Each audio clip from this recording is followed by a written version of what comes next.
Assalamualaikum warahmatullahi wabarakatuh. Anak-anakku kelas 4 yang solih dan solihah, alhamdulillah, puji syukur kehadirat Allah Subhanahu wa Ta'ala karena masih memberikan banyak sekali nikmat kepada kita. Yuk kita lanjutkan belajar tentang pendidikan agama Islam dan budi pekerti. Kita akan belajar tentang bersih itu sehat, yaitu pelajaran keempat. Oke. Nah, anakku yang solih dan solihah, materi kita saat ini yaitu tentang apa saja? A. Hadas kecil, B. Hadas besar, dan C adalah tayamum. Materi kita pasti sudah pernah kita dengar dari teman kita, dari orang tua kita, dari guru kita. Nah, mari kita belajar secara online kembali. Anak-anak kelas 4 yang solih dan solihah, Islam sangat memperhatikan kebersihan dan kesucian. Bab fikih awal yang dibahas adalah tentang toharoh atau bersuci, baik dari hadas kecil, hadas besar maupun dari najis. Hadas, ada yang sudah tahu? Ya. Hadas adalah keadaan tidak suci pada diri seorang muslim yang menyebabkan ia tidak boleh melakukan beberapa hal ibadah, sholat, tawaf, dan ibadah yang lainnya. Kemudian hadas kecil. Hadas kecil itu apa, Pak Guru? Hadas kecil, ya ini ada gambar teman kita sedang ngapain? Sedang berwudu. Hadas kecil adalah keadaan tidak suci yang mewajibkan seseorang untuk berwudu. Kemudian wudu adalah membasuh anggota badan tertentu dengan air suci yang mensucikan, atau biasa kita sebut air apa? Air mutlak. Dengan tujuan menghilangkan hadas kecil sesuai syarat dan rukunnya. Jadi ada syarat dan rukunnya ya. Kita perhatikan apa syarat dan rukunnya. Kemudian anak sekalian, sebagaimana Allah berfirman dalam surat Al-Maidah ayat 6 yang artinya, hai orang-orang yang beriman, apabila kamu hendak mengerjakan sholat, maka basuhlah mukamu dan tanganmu sampai dengan siku, dan sapulah kepalamu dan basuhlah kakimu sampai kedua mata kaki. Ini gambaran tentang wudhu. Kemudian anakku yang solih dan solihah, yuk, ada beberapa perkara yang menyebabkan hadas kecil. Ya. Apa saja itu? A. Keluar sesuatu dari kubul maupun dubur. Kubul itu apa ya? Ya, kubul itu tempat keluarnya kencing. Kemudian dubur adalah tempat keluarnya kentut ataupun kotoran. Ya. Yang biasa kita kenal dengan BAK maupun BAB. Ya. Kemudian anak sekalian, yang berikutnya adalah B. Hilang akal. Hal-hal yang disebut dengan hilang akal adalah mabuk, pingsan, ayan, atau tertidur.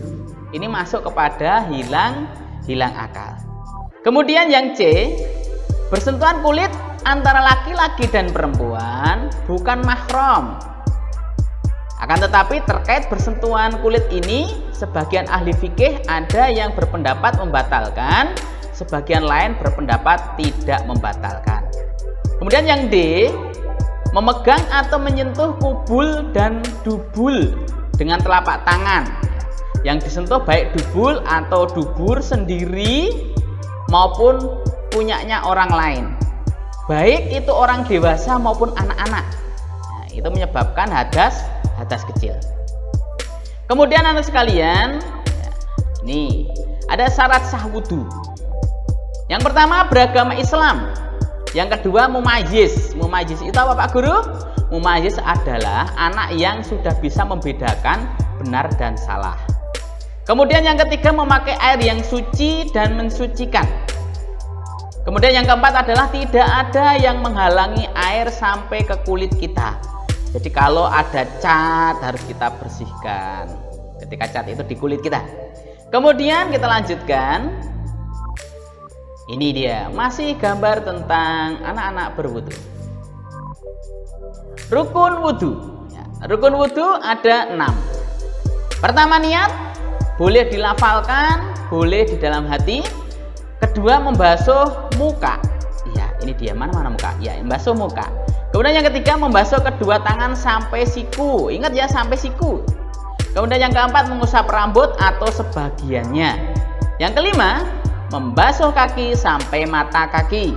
Kemudian yang keenam adalah tertib. Tertib di sini harus urut ya, dari 1 sampai 5, tidak boleh dibolak-balik. Kalau wudhu mau membasuh kaki dulu, tidak boleh. Kemudian anak sekalian, yuk kita lanjut sunnah wudhu. Ya, ada beberapa sunnah wudhu.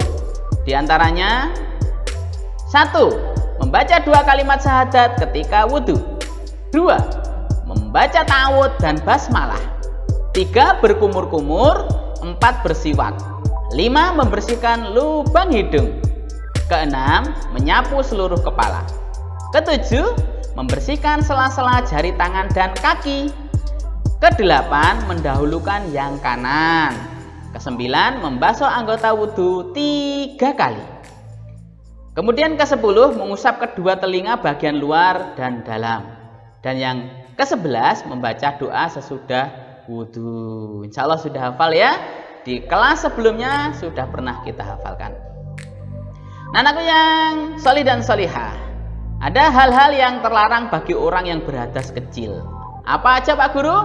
Pertama, sholat. Yang kedua, tawaf. Yang ketiga, menyentuh dan memegang mushaf Al-Quran. Kita lanjut ya. Praktek wudhu. Dilihat. Yang pertama, membasuh kedua telapak tangan. Sela-sela jari juga dibersihkan sebanyak 3 kali. Kemudian berkumur-kumur 3 kali. Kemudian membersihkan lubang hidung dengan cara istinsya dan istinsyar sebanyak 3 kali. Kemudian membasuh muka 3 kali. Kemudian membasuh kedua tangan sampai siku 3 kali. Lanjut, mengusap sebagian atau seluruh rambut 3 kali. Kemudian mengusap telinga 3 kali. Lanjut, membasuh kedua kaki sampai mata kaki 3 kali. Kemudian lanjut adalah berdoa setelah berwudu. Ingat-ingat ya anak sekalian, ini tadi urutannya ketika kita praktek wudu. Kita lanjutkan materi kita. Ada teman kita sedang mandi ya. Kita akan bahas tentang hadas besar. Hadas besar apa Pak Guru? Hadas besar adalah keadaan yang tidak suci yang mewajibkan seseorang untuk mandi janabat. Mandi janabat itu mandi besar atau mandi junub. Lah mandi besar itu apa Pak Guru? Ya, mandi janabat atau mandi besar adalah menyiramkan air ke seluruh anggota tubuh mulai dari ujung rambut sampai ujung kaki. Kemudian sebagaimana Allah berfirman dalam surat Al-Maidah ayat 6. Ya. Ini dia yang berbunyi, ini penggalannya saja ya. Bismillahirrahmanirrahim. Wa in kuntum junuban fattaharu. Dan jika kamu junub maka mandilah. Ya, ini surat Al-Maidah ayat 6. Kemudian rukun mandi junub atau mandi janabat. Apa itu Pak Guru? Pertama, niat. Boleh di dalam hati, boleh diucapkan dengan lisan. Kemudian yang berikutnya adalah yang kedua, menyiram air ke seluruh anggota tubuh. Seluruh anggota tubuh dari rambut sampai ujung kaki harus basah terkena air, termasuk sela-sela kuku, jari-jari, dan juga sela-sela kuping. Nah, anakku yang solih dan solihah, kita lanjut sunnah mandi janabat. Sunnah mandi janabat yang pertama adalah membaca basmalah. Kedua, membasuh